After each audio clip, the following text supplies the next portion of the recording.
Hello, hello, hello. This is Tez of the Unknown, and I'm here to talk about WWE Backlash 2025. Like, that was a really great PLE. Oh, almost said pay per view. I keep doing that. No, but it was really good, and I think people may have complained about like the last two matches, but I thought all in all it was a really good PLE. Um, I wouldn't even dare say it was better than night one of WrestleMania. Now, no Triple H's excuse. You try to figure out a way to pace both nights. You can't go all in on one night, so it's a little difficult. That's just an excuse, honestly. Um, this was definitely so much better than WrestleMania Night One, and so I just want to go ahead and talk about each and every match. So, without further ado, let's go ahead and jump right into it. Now, hold up. All right. Now, Jacob Fatu versus Damian Priest versus Drew McIntyre versus LA Knight. Now that match was really great. Everybody got hooked from the start. It was crazy from start to finish. Um, a lot of crazy great spots, and there was like they had like a little Drew McIntyre Jacob Fatu mini match that happened, and that was just where I think a lot of the cheers, um, where everyone was more hyped up for, and it was a great little back and forth before it got ruined. But then LA Knight, Drew McIntyre had the win, and again Damian Priest screws him over. Um, Pulling out the referee at the last possible second, and then they start brawling, and they start heading to the outside, and then they take themselves out when Damian Priest, on top of what seems to be like a very large shipping equipment, I think it was, or electrical equipment, I can't remember which one, um, and does the south of heaven from the very top of there all the way comes crashing down through what I believe is like a set of tables. So they're essentially out. And then it says Jacob Fatu and LA Knight. And Jacob Fatu got the loudest pops. Everybody was so into that guy, so into him.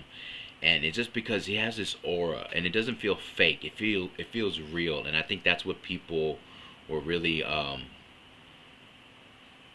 why they buy into him so much. So Jacob Fatu and LA Knight, the last two people, uh, LA Knight's getting the better of him, and then he sets Fatu up on the table. He's about to go and do that elbow drop from the turnbuckle to the outside on the announcer table with Jacob Fatu laying prone and ready for it.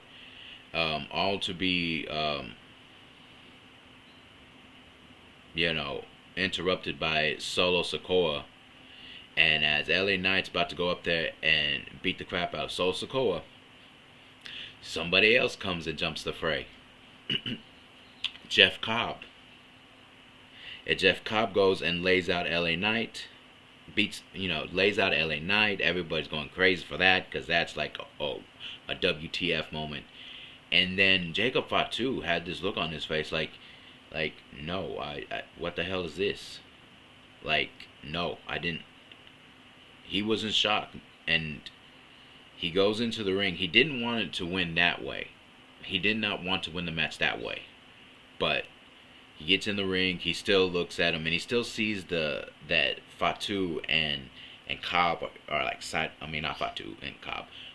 Sokoa and Cobb are like side by side with one another, and that's the thing that totally that just throws him off for a split second. But then he goes in, he capitalizes, hits the moonsault, gets the win, but he's not happy about it.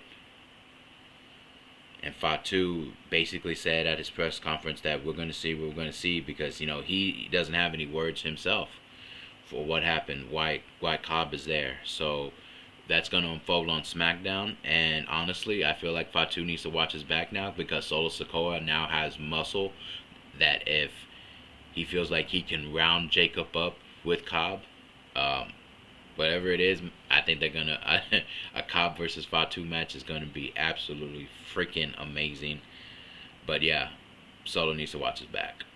I mean, Solo needs to watch his back. Fatu needs to watch his back because looks like Solo's gonna try to rein in Fatu, and it just ain't gonna happen. So expect that split soon. But I wouldn't be surprised if later Jacob is joined by Tongaloa and Tamatanga, and they're gonna form their own little thing. So that'll be interesting to see how this all plays out. But it was a great match. It was probably the second great match of the night. But a lot of fun that one was. All right, the next one was Lyra Valkyria versus Becky Lynch for the Women's Intercontinental Championship. Now, I had Lyra winning this match, but I wouldn't have been upset if Becky won. But I know a lot of the IWC, or I'm not even gonna say a lot of. I think there's this small, very vocal part of the IWC that likes calling Becky Hogan. Would have been losing their collective minds if Becky won and took the IC title. It was a great match. It was a lot of it, and you could see a lot of Valkyria was just like totally outclassing Becky Lynch because she is the better wrestler. I'm not gonna say that she's not. She is the better wrestler.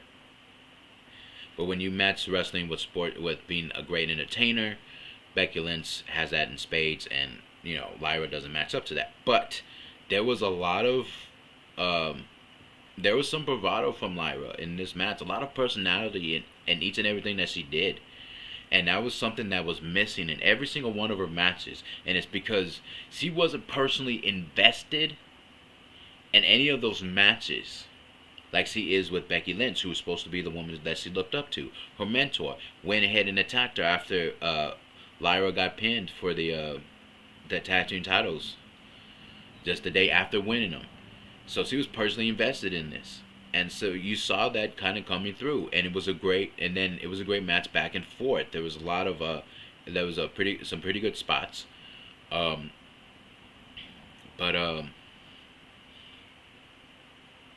man, she took like 2 manhandle slams, and each time I'm thinking, okay, she's gonna kick out the first one.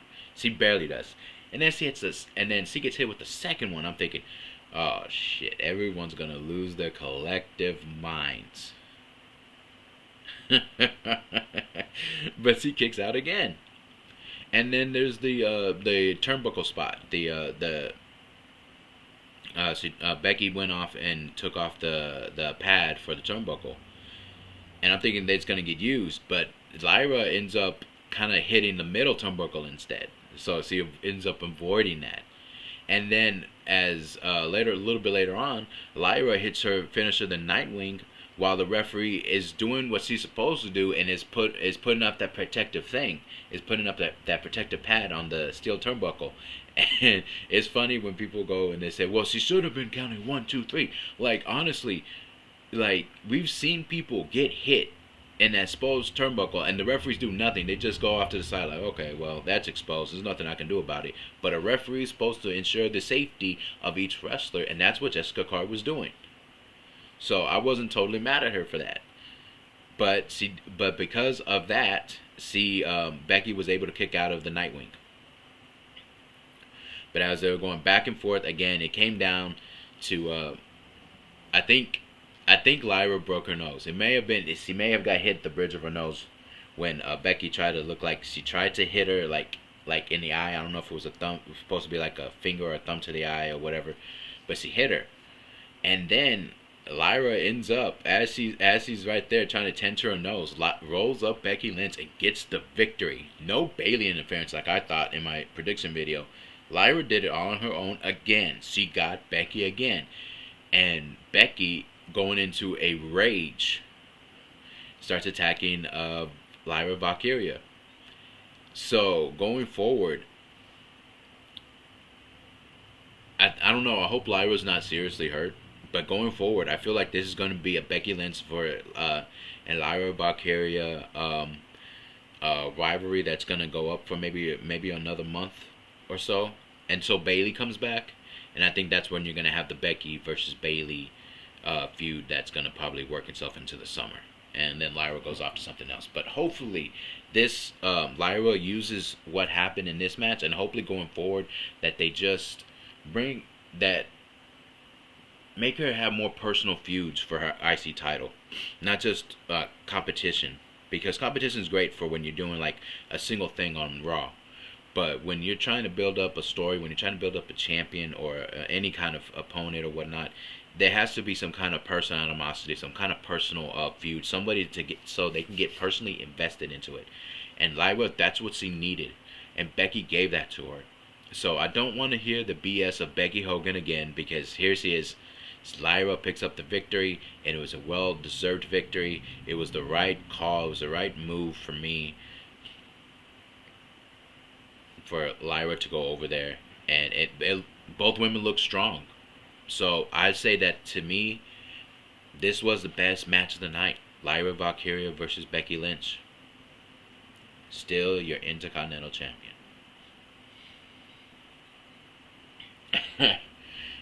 Okay, so we're right here. We got Dominic Mysterio versus Penta. This was great, and you really got to see. And I gotta say, hold up, before I get into it, I love Penta. And again, I said this in a video earlier. I can never get over how great it is to see Penta coming out to his entrance music and just kind of doing that little walk, that little walk. You know what I'm talking about? And I just can't stop hearing that smooth operator, because it's it's everywhere in social media. But anyways, let's go ahead and get into it. Dominic Mysterio pulled out quite a few moves in this match, and it really was just showcasing a little bit more that he can do this on his own. That eventually, when it comes time for him to kind of go out on his own, that he can do it. And also, I guess he gave his girlfriend a shout out when he hit her move, her finisher, the Oblivion, on Penta, which was really cool. But Penta kicked out, and it was just a great class back and forth. It was nicely paced. Both guys were hitting their moves. Penta hitting the Mexican Destroyer on Dirty Dom on the apron, and of course, then there was interference from Judgment Day. And Finn didn't want to go up there, and while JD was holding him and Carlito was being a distraction, Finn didn't want to go for the punch. Instead, it seemed like he was purposely hesitating, and went to go grab a chair, hoping most likely that the referee came in there and stopped them, and which they did, and it was in the process of throwing him out. And then I don't know what Finn was trying to do back up top. I don't know exactly what was going on with Finn trying to go up. I guess maybe he tried to cover for himself to make it seem like he wasn't trying to screw up Dom purposefully. But Penta was gonna go up top, and then El Grande Americano comes up there with his damn loaded mask and hits Penta. And Dominic Mysterio hits the frog splash, pins Penta, and a Grande Americano kind of celebrating as he's down on the ground trying to hide to make sure he doesn't get caught. And so Judgment Day is all celebrating, except for Finn. Finn is like looking at Dom with so much hate in his heart. So that knife in the back is coming real soon, and he's gonna get blindsided by it. Now it's gonna be interesting because I think Carlito's gonna obviously side with Dom, but it's gonna be interesting to see where JD goes. Will he side with his buddy Finn Balor that he's known for years, or will he still stay side by side? Will he still be loyal to Dom, which is going to be the thing to look out for? But yeah, they said Finn is about to make a singles push. Still kind of waiting for it, but I think it's going to happen during the summer. Another betrayal of Judgment Day coming in the summer again. So, but it's going to be interesting to see. And also, they are teasing this Lucha Bros reunion, because now Chad has been trying to uh, screw over Penta, and he tried to and and he tried to screw over Ray Phoenix and talking crap about Ray Phoenix. Now I know some of y'all. Well, let's just throw this out there. What if Chad Gable is a Grande Americano? Okay, let's just throw that out there. It gets revealed, possibly, maybe. And so it'd be interesting to see we get the Lucha Bros coming back together. I mean, coming together in WWE, and it'd be interesting to see Chad Gable versus Chad Gable and and a Grande Americano team up, or how that whole thing is supposed to work. It is. I wonder who the hell's gonna play him. See, he's at a Grande Americano. It's so dumb, but it's so cool.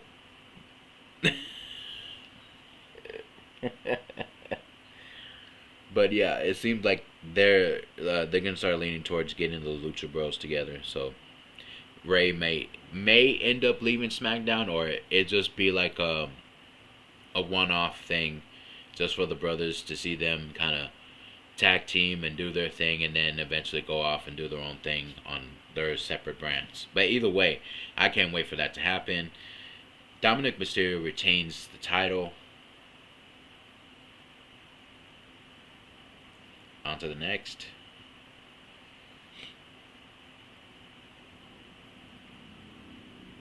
Okay, so basically Gunther and Pat McAfee. Now here is that some people had a problem with it, because Gunther is a straight up wrestling, just a wrestling behemoth, and he should have squashed McAfee. But the only thing I would say about this story wise is that Gunther again didn't take McAfee seriously. And I thought that's what he was going to truly do, because of the promo he said that, but only by the grace of God will my arms be lifted off of you, as he's, choking him out. So, I just feel like that was a little bit misleading, because Gunther didn't really take McAfee all that seriously. And, ooh, what the hell is this? And I just don't think that, that match really didn't live up to a lot that was kind of sort of promised on Gunther's side. But McAfee on his part, he did what anybody should have done, and I felt like he was going to get some offensive moves in. This wasn't going to be an absolute squash match. McAfee was going to have moments in this match, and Michael Cole had a match in this too. Michael Cole was standing up the whole entire time cheering Pat McAfee on. And even tried to help him by keeping Gunther's keeping Gunther's foot down as the referee was counting the 1, 2, 3. But it didn't get to that 3. It didn't get to count 3 as Gunther powered through it and knocked Cole off. And then I thought Cole was gonna get powerbombed. I thought Gunther was gonna powerbomb the hell out of him. But nope. McAfee interrupted it. But after that, it was just all Gunther, and Gunther just pretty much choked out, put McAfee to sleep, even though McAfee fought through the first initial hold as looked like he was gonna pass out. And again, McAfee got to his feet, but then Gunther then put him back down, and that was the end of McAfee. Gunther wins. Michael Cole was still very concerned for his friend, as he should be, because he wouldn't have been in that situation if if McAfee hadn't gone and defended him and backed him up. And then also let's add Michael Cole just totally just he was trying to get Gunther to stop, but even pleading with him. But it's just like every time he was pleading with them, it made Gunther even more want to beat up Pat even more. So Michael Cole opening his mouth made things worse for Pat throughout that match. Yeah, no, McAfee finally in his head, shut up, man, damn. But yeah, I felt like Gunther could have done more to Pat, and I'm guessing behind the scenes, Pat's thankful that match is over.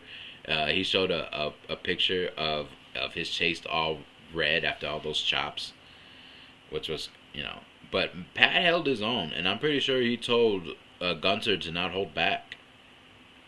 In the sense of with every blow that he threw, or every move that he did, don't hold back on it. So I gotta say, you know, Pat was a trooper in here, and it kind of worked for Pat. I just felt like Gunter should have been more vicious in his attack, and I felt like Gunter's part didn't really live up to that. And they had a sign of respect at the end. Like there was no handshake, but it was just kind of like a nod, I believe. And I just felt like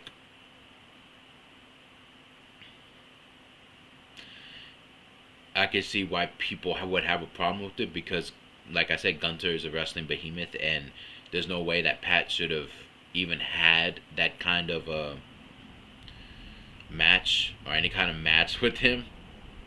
But for what it was worth, it was Pat is not like any other commentator. We've seen that before, so in a way, it kind of still works. So for me, um, it was an okay match. It was filled with some pretty good moments.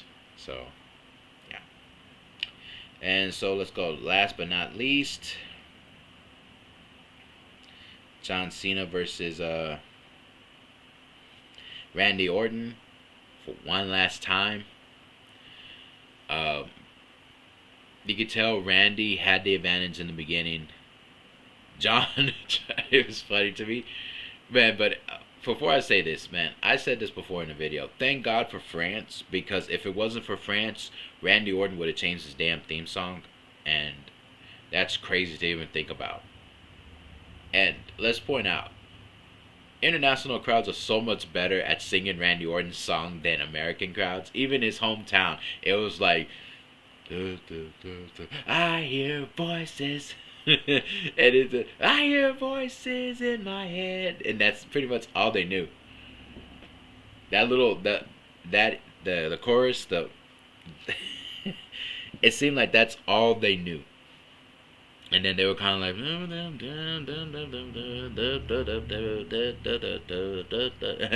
you know, it just felt like, and it just seemed like then when they got to the parts that they knew, they sang that loudly. But either way, it was pretty cool, and they were super hyped for Randy, and I was happy for him for that.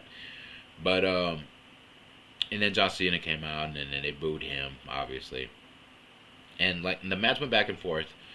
But in the beginning, though, Randy did have control of the match, and John Cena tried to handshake him, and then he try to do that poke to the eye, which was very weird for John to do. It's weird to see him kind of do some heelish moves. But then Randy Orton's like, you do one poke in the eye, I'll go ahead and give you one too. And John Cena goes out of the ring, and he's like super pissed and shook. And Randy's just on the turnbuckle like. But it was a pretty good match, and unlike a lot of their matches, there were some really great matches. I felt like I was kind of like a little worried because of their age, and also because I feel like John has not been wrestling, that Randy was gonna have to truly carry this match. But it was a really great match. It was really entertaining, and Randy Orton, man, he had this match won for sure. I really love the throwback to the AA being turned into the RKO. That was a really cool moment. And then a lot of other things started happening. Now I have to go back and watch. But there were several moments where Randy had the match won, and it was either due to the referees being knocked out or something. And that poor referee, the first time he got knocked out was crazy, and then the second time he got knocked into some steel steps. And then a pretty cool spot was Randy Orton doing the AA to John Cena through the announcement table, and the announcement table kind of slowly broke off a bit. But it was a really cool thing to see. And then they set up a table, and then John Cena goes through that one again, so he gets hit with another AA. His own finisher again through the table. but nobody is there to count. And then finally, when there is somebody to count, it's too late. And Randy Orton is beside himself because it should have been gotten there earlier. Should have been 3. And then John Cena tries to hit Randy Orton with the title. He misses. And he hits the other referee with the title. So now both referees are out. Randy Orton hits an RKO. And there's no referees. There's nobody. And then Nick Aldis comes out. And he's coming up with all his guys. And they're coming to check on the referees, especially the one in the ring. Mostly the one in the ring. They kind of just didn't really check on the guy on the outside. Felt bad for him. But Randy was pissed because it should have been a referee. Should have been over. Everybody gets the let me see, and then Nick Aldis starts explaining that to him, but Randy doesn't want to hear it. RKO to Nick Aldis, and then it just becomes an RKO party. Everyone's getting RKO. Randy Orton is simply now Oprah at this point, handing everybody the RKO. Everybody in sight. And then hits I believe he hit John Cena with another RKO, but nobody's there. And then right there, he's lined up for the punt. Here comes the punt.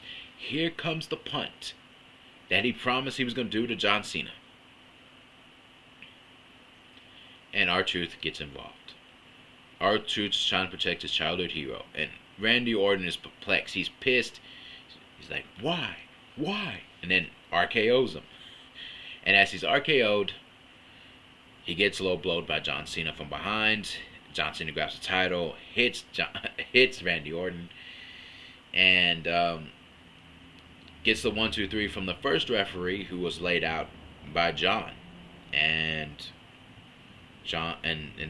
that's it.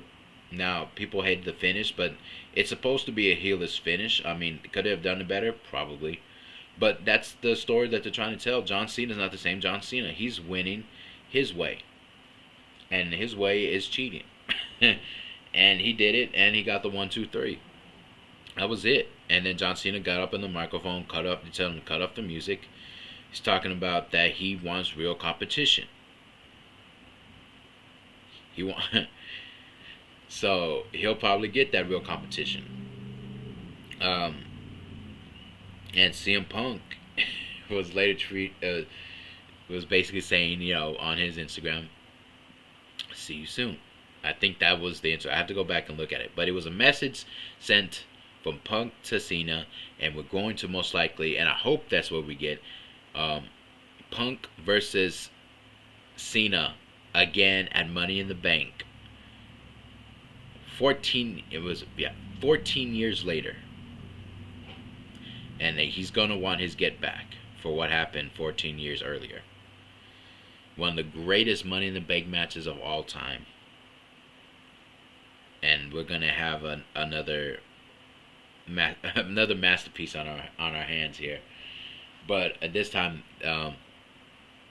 CM Punk wasn't necessarily a heel there. He was kind of more like an anti-hero at that point.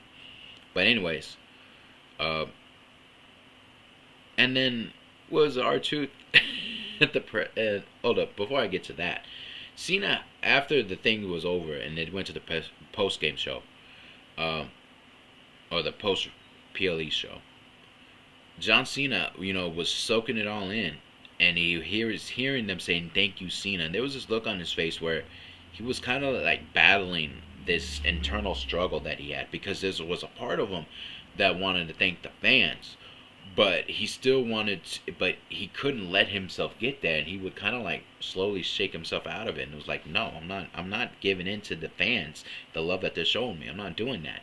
So for them it was crazy. So for him it was just like, I can't do it. I won't do it.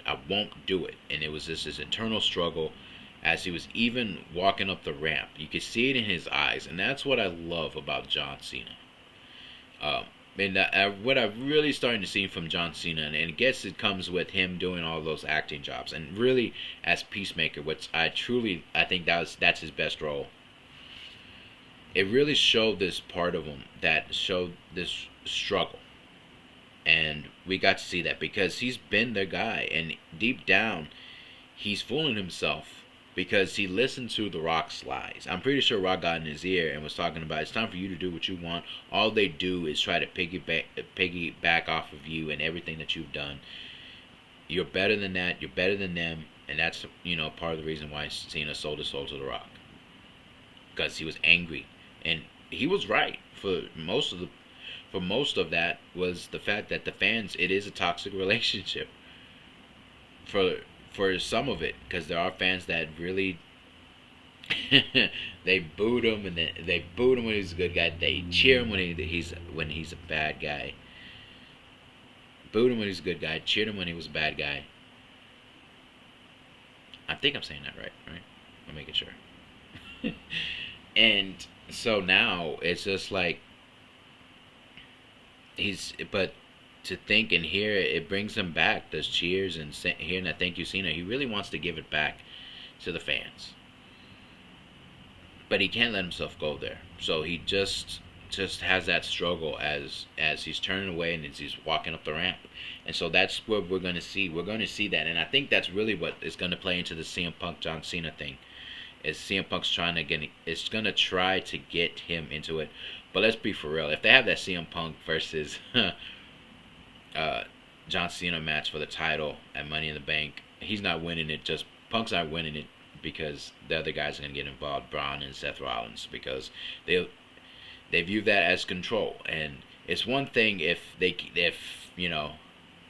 especially after CM Punk cost Seth the title against Jay, there's no way they're going to let him get a victory and take the title off John. So there you have it. And also, R-Truth at that press conference trying to come up to Cena talking about he wanted to make sure he was alright after hearing all those people saying that he can't wrestle. And poor R-Truth, he's just trying to check on his childhood hero, but John wasn't having it. He told him to say one more thing. R-Truth couldn't help himself and said one more thing, and gets put through the table through an AA, and that's how the post came. The post show ends. R-Truth down through the table. This man got folded twice, once by Orton, one by his childhood hero. And I said this before. This is going to lead to R-Truth having a match with John Cena. There's no way we're not going to get that match. And I think we're going to have an almost Mick Foley Rock moment where if y'all think back, and I said this in the previous video that I made for Backlash, was Stone Cold came out and he was going to go ahead and he basically hit Rock with the steel chair and put Mick Foley on top, or Mankind on top, and that's how referee came in. That kind of 1, 2, 3, Mankind, Mick Foley becomes the WWF champion, and that was the thing that really turned the tides in the Monday Night Wars. Now, it's not going to be as big as that, but I think we'll have an almost moment there where it seems like R-Truth is going to win it. Maybe it comes from Orton trying to help him out, or somebody, maybe even Punk, trying to go out there and lay out John Cena. Somebody's going to try to lay him out, and they're going to put R-Truth on top, and R-Truth's going to have his almost Mankind moment. So, yeah. Anyways, to me, that match with Cena and Orton was really good. It was a lot of fun. So that was a great match that had a kind of ending. But that's the story that we're telling with John right now. That it's not typical of John to win matches like that, and it is what it is. So for me, I feel like all the matches were at least good.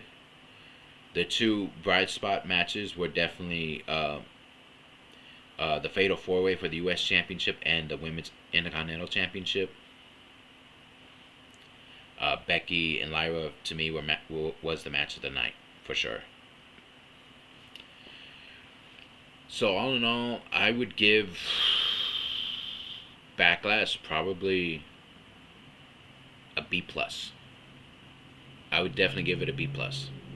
Because the Gunther and Pat McAfee match could have been better for Gunther's side of things. And that's crazy to say, but I expected more of Gunter. And I feel like the ending of that John Cena Randy Orton match was kind of just, it should have been better done. But, you know, how John Cena won it, but it is what it is to tell him that kind of story. So I'm just going to say it's a B plus for me on that. And, yeah. I can't wait for the next one to come up. I know we're going to have the NXT AAA Worlds Collide in June. I can't wait for that. And then also Money in the Bank, obviously. And Saturday night's main event is coming in Memorial Day weekend. We're going to have Jey Uso versus Logan Paul. I think there was another match scheduled for that too, but I can't remember. I'm going to have to go back and look to see later. But yeah, I can't wait for that.